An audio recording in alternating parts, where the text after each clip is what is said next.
Alright, what's up, worldwide family? Welcome back to the channel, Jimmy Flipping Deals.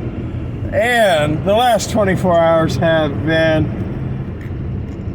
an opportunity for improvement, I'll have to tell you that. But today is off to a good start in a manner of speaking, if I can ever get the seatbelt done. I was running a hair late, still doable, but a hair late to my day job, and I still had to make the mail drop. But as I pulled out of my house today, the mail lady is right there, so she was able to take all the packages. Even further than that, she said, I've already been to your drop, so your packages would have sat till Monday, but instead they're leaving out today. So hopefully that is a sign that today is going to be a much better day operationally than yesterday. Yesterday was a struggle, I'm not gonna lie. I got quite a few orders in while I was at work, and I was real happy to get back. Matter of fact, although it wasn't like get rich money or anything like that, come on baby, easy.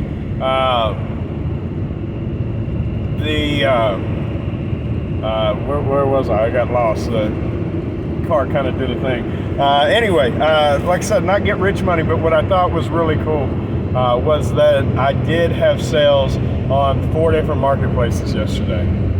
And that is just a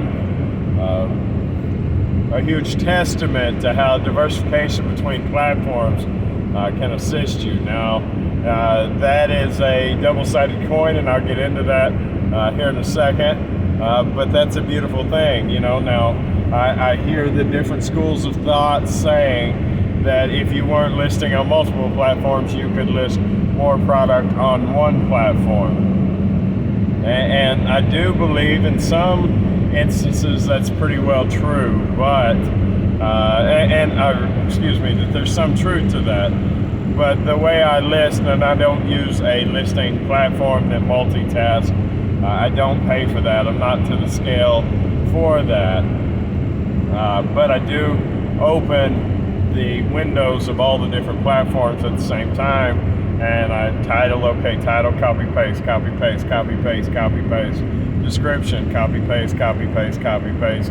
So it works out pretty good. It doesn't take a whole lot longer. Now, again, when you sell something, it's delist, delist, delist, delist. There is some time over and above using one marketplace. There is. But, you know, like I said, I sold 2 on eBay, and then I sold 1 to 2 on each of the other ones. And, I mean, even Mercari popped off. I mean, it was really decent. So I was happy about it going in to yesterday evening when I got off work. Matter of fact, yesterday I had left my wallet, my money clip at home, so that made lunch interesting. I started to head home after my mail run in the middle of the day for lunch. I started to head home because that's where food is when I don't have money, and realized that I could Walmart pay at Walmart, so I was able to grab something there and only be about 10 minutes late.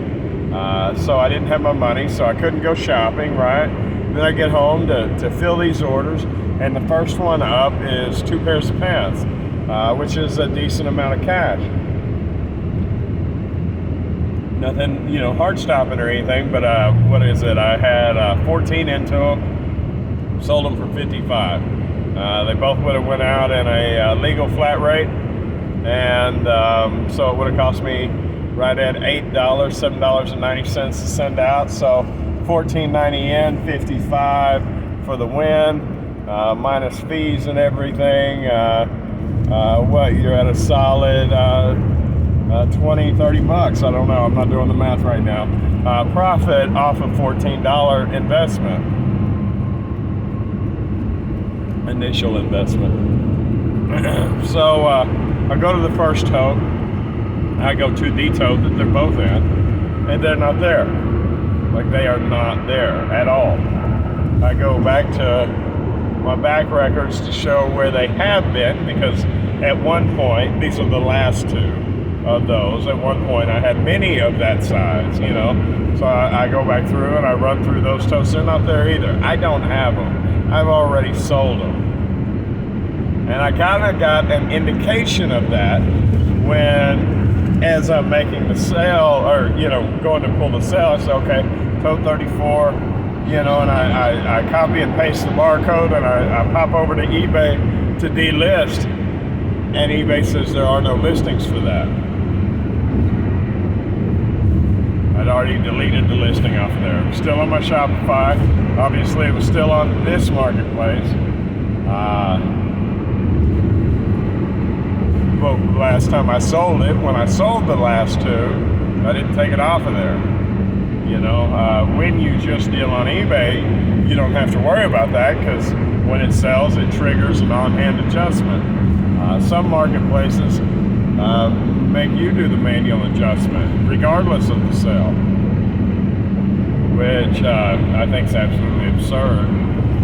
But nevertheless, I didn't have them. So I take a look online, not getting them for any decent price other than they were Dickies pants, so straight through Dickies. But I couldn't get a response, and when I looked, they had planned, or at least had structured, that they were going to send it out, and it would be up to 15 days. I tried to get an expedited answer out of them, you know, yeah, we can supply it tomorrow, blah, blah, blah, you know, because a lot of times people put very comfortable shipping terms just so they don't disappoint, but when in reality, they ship much faster than that. But I didn't get a response out of them, so ultimately I had to cancel the order. So be it. That stinks. That brings my 90-day total cancellation up to 0.5%. Like, it just doesn't happen. A half of 1%. Next order, right? 5 lunch boxes going to the same guy in Colorado. Go to open the tote. I got 4 of them. Not 5. Like, you know, right? So, I do have 2 other kinds of lunch boxes. I gave him 1 of each, in addition to the 4. Sent him a message, said, hey, I'm refunding you for number 5. You know, I only have 4, not 5. I'm refunding you for number 5, and I'm including 2 possible alternatives in there. So he got a total of 6 lunch boxes. 1, which I think is actually better, but you know, if you wanted 5 matching lunch boxes and you're getting 4 and then an oddball, it's not exactly ideal. Really? God, come on. So I sent a message, said I didn't want to delay your package. Ultimately, your satisfaction is the utmost importance to me. So should you find this arrangement unacceptable in any way, you let me know, and I'll take further action. You know, basically, I'll refund your order completely, but I'm sending you what I got. So, long story short, he writes back, and this is in the middle of the night, but he does write back, and he said, your resolution is more than acceptable. Thank you very much. So, anyway, I did refund him for number 5. I did send him 2 extras, so it did cost me a little money.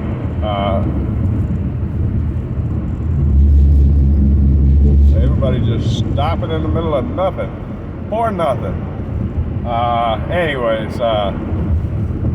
So that one went off. The rest of them went off without a hitch yesterday. Boom, boom, boom, boom, like clockwork, like they always should, like they always normally do, but frustrating. Now, I did get a chance to use my impulse sealer yesterday. Like I really progressed with it. Not only with the raft that I bought, right? But it was kind of accidental, but it's all a learning process, so I wanted to take the time and soak it in regardless of how long it takes. You know,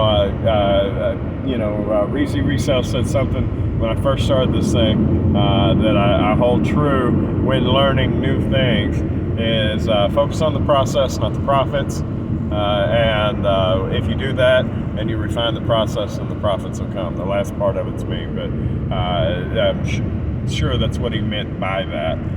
So, I was taking the time, I was figuring it out. There was a package that when I used the full mailer that it fits into, it was a box, but the box needed to be covered.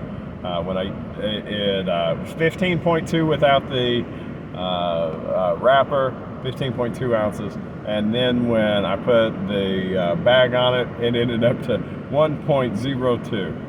It's a big bag, but it had to stretch 15 inches. So I wanted to keep it under a pound, so I went to the impulse sealer.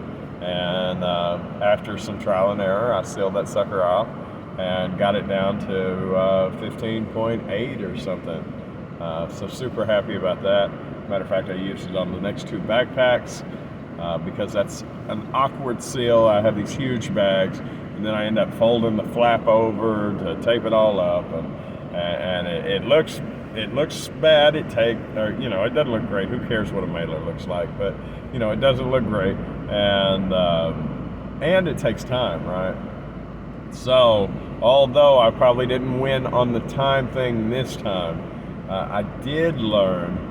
I went from impulse sealing and having a frayed edge on the impulse sealer or not a good seal. I was able to adjust the heat and everything, and by the end of it, I was pulling, the last seam I did was a factory looking seam. Matter of fact, I couldn't tell the difference between the one I did and the one they did.